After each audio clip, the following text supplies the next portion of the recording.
But the biggest story in the NBA, it continues to develop. The Hall of Famer and Trailblazers head coach Chauncey Billups were arrested a week ago for his alleged involvement in an illegal poker operation that was tied to the mafia. Now, Billups is also tied to a second related but separate illegal sports betting FBI investigation, and he will appear in Eastern District Court in New York on November the 24th. So right now on ESPN.com, our senior writer Ramona Shelburne has posted an extensive story. It's really focusing on how Portland has worked through this shocking situation because as a team, they still are trying to play these games. And Ramona Shelburne joins us now. Throughout your piece, many of the Blazers and others have come to the defense of the character, I think, of Chauncey Billups. But how does the federal government right now see Chauncey and what's sort of the discrepancy there? Well, it's really hard to square because people who know Chauncey Billups can't imagine how he could be involved in this, let alone know people who are involved in this. I talked to Larry Brown, his former coach in Detroit, and he said he's texted him every day, just trying to check in with him.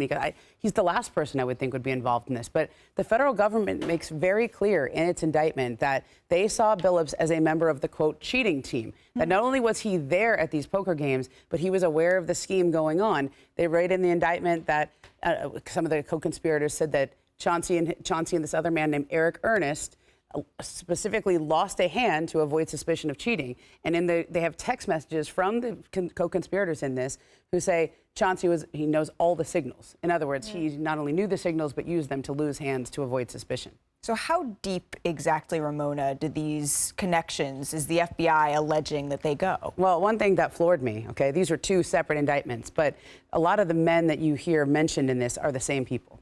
So Eric Ernest, who is the man he was allegedly at the table with and they lost the hand on purpose, this is the same man that he allegedly tells the information before the game against the Chicago Bulls back in 2023 that half the starting lineup is going to be sitting out.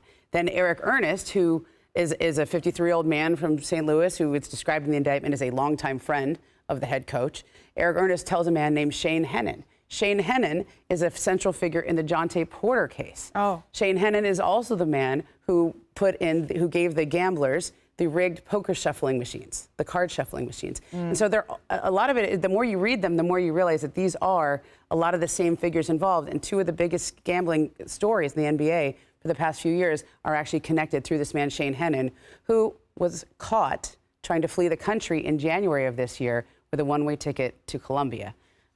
Photos from his iCloud are included in the indictment. Okay, so there's a lot of layers here, but essentially what the federal government is laying out is that there is some connection here that they are going to be paying attention to as this continues to unfold. This is a complicated story. There are a lot of layers to it. I encourage you all a little bit later to go check out Ramona's story on ESPN.com. Some really good details there, Ramona. Thank you.